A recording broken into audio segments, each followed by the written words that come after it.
katambay, Litex na tayo. Eto, mga illegally parked na motorsiklo, no? Nandito.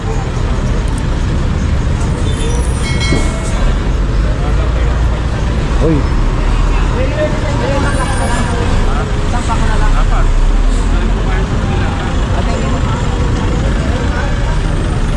Binili mo yan, sir, ganyan na?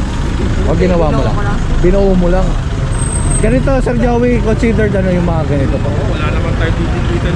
Wala po titikitan. Yung standing dito. So wala pa. Nalo na natin siya ng Ayan, wala pa yan ha. Matikit na po ako. Nakikiusap lang po ako sana, sir. Anong pakiusap pa dito? Kung maaari, sir, paano po ba yan, sir? Kasi bumili lang po ako ng charger, sir, kasi po kailangan lang po sa trabaho. Anong gusto mong gawin natin pag bigyan ka? Kasi natin, wala po po kasi ng isang minuto, sir.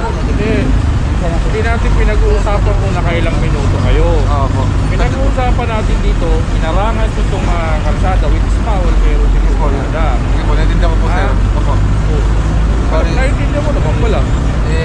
Kung maaari, sir, paano po ba yan, sir? Pagkano po abutin na violation yun, sir? Nasa lisensya ka ba? Attended yun, 1,000 na penalty. Wala pa po ang tao dyan, sir. Wala naman po ang trabaho, Pwede, sir. ano ilalagay na yung bailey? Naman ang bailey. Mabuti ka, dumating ka Yung pera o ba yun? May tawad. Sir, pwede mo po kapag, sir. Wala pa po ang bayad ng isang libo. Ha? Wala pa po ang bayad ng isang libo. Una po na. Hindi mo naman pag-ibig. Pero bayaran mo agad. Wala pa to. Asan ang motor mo? Ito po. Nasa lisensya mo. Hindi lang po sa'yo. Ito wala pa yung driver nito. Ayan, tinitikitan na ni Sir Panopio itong lisensya ni Sir, no? Isang violation lang. Isang violation lang ilalagay natin. Hindi pwede babaan sa'yo. Ilan? Mataas. Hindi gano'n. Ito na isang violation natin dito. Kasi pare-pareho naman kayo ng violation. Diba? Sila nalagyan ng batas sa violation. Tapos ito, 5 years ka sa akin ng babae. Magiging unfair tayo sa iba. Fair lang tayo. Ano violation mo? Violation mo na lahat. Yan ito yung babaan. Diba? Next time mo lang, okay pa pala. Yan, ang pagkakaalam natin mga katambay, meron paradahan dito, no? Sa may loob ng market, ng Litex market, no? Bakit? Kasi dito pa sila pumaparada, no? Sa may kalsada, alam na nga nilang bawal dito.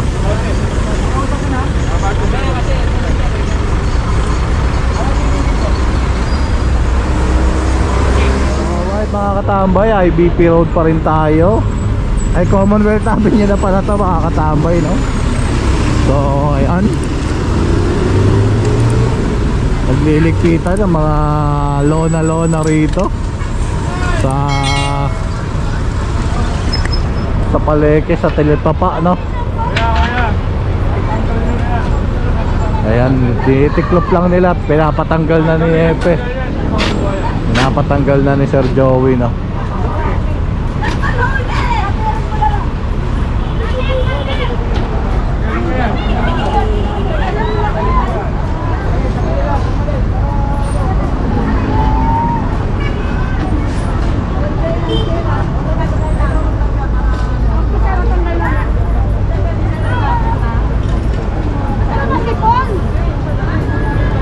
Nagkagulo rito bigla.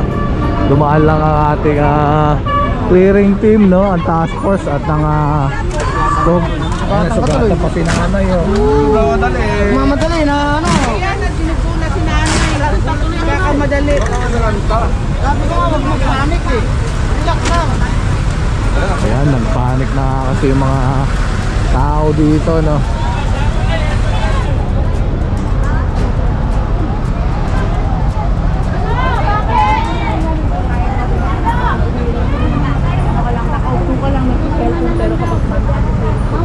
Yan, talagang kailangan tanggalin yung mga ano rito, lona.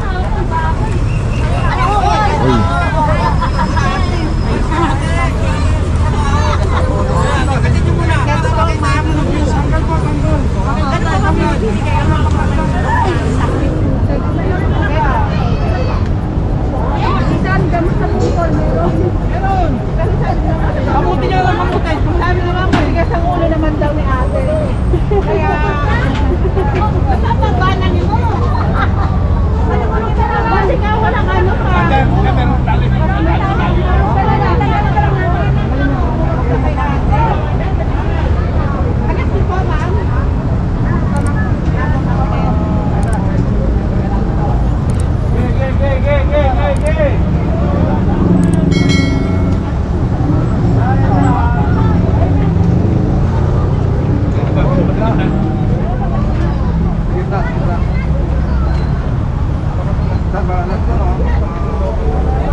Sino nagtanggal? Sila tayo.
Event ng private lang dyan.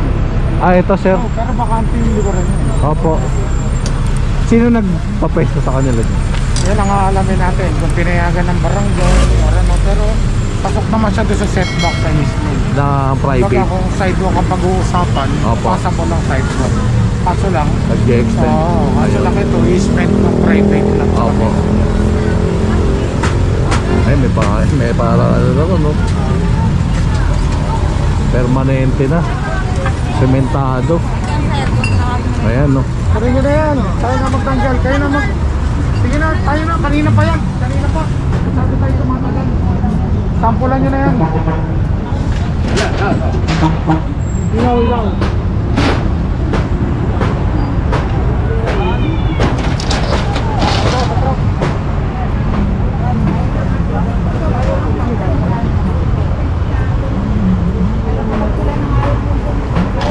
Ayan.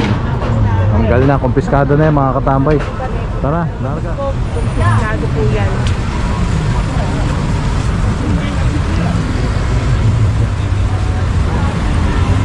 Hanggang side pala na ito mga kabuti.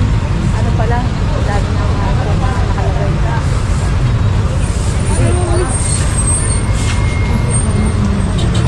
Ano ba si Anjo?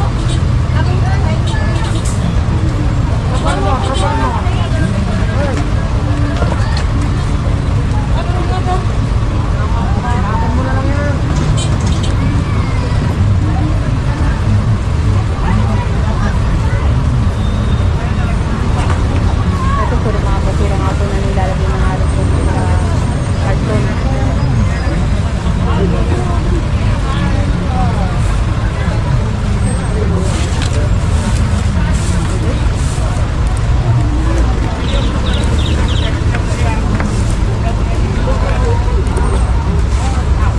Yan, ito, tingnan nyo naman no.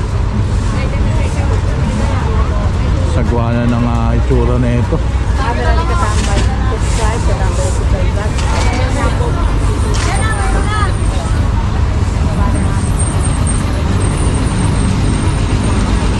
Ito pa mga katambay, meron pa palang ano rito, tent. Kapag laboratorio ma'am, may permit pa ba kayo? Saan? Patingin. Patingin. Patingin ang permit ko ba? Tapos laboratorio ma'am. Kay kwanto kay Ma'am Paida. Ha? Kay Ma'am Paida to. Sino yun? Sino nga yun? Bago lang ako dito.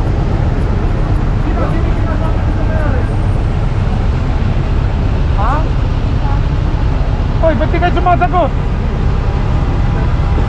Sino yung nangyari? May permit pa ba kayo? Tapos laboratorio ma'am. Ano? Kapot na nga! Kapot na permit! Bibigyan ko kayo hanggang bukas ha. Tanggalin nyo lahat yan. Maniwala kayo sa akin. Mauugis yan. Okay, huwag kayo magkakasya. Wala kayo makakasya.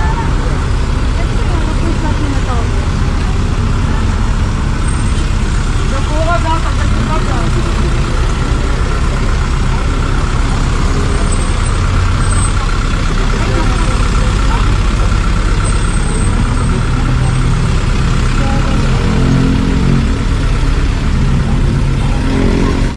Yung mga tent po ba na yan, sir, nilagay yun nung dahil sa Christmas moratorium? moratorium lang. So hanggang 17 lang sila. Ah, So, just like normal procedure, kailangan noticean muna natin sila ulit. opo, bago sila Kasi tanggalin. nga, pinayagan sila ng city, pero inform natin sila. So, yung binigay natin is verbal notice. Opo. Yun po sabi ng korte, ang verbal notice is a valid notice.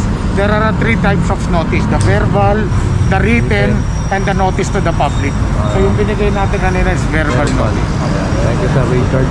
So ayun nga na mga katambay, yung mga tent na dinaanan natin kanina ron, yung pala kasama rin no, sa Christmas moratorium. So ayan yung hindi sumunod, no. Eto, kumpiskado na rin to kasi hindi naman maayos yung pagkakalagay, no. Tara mga katambay, larga.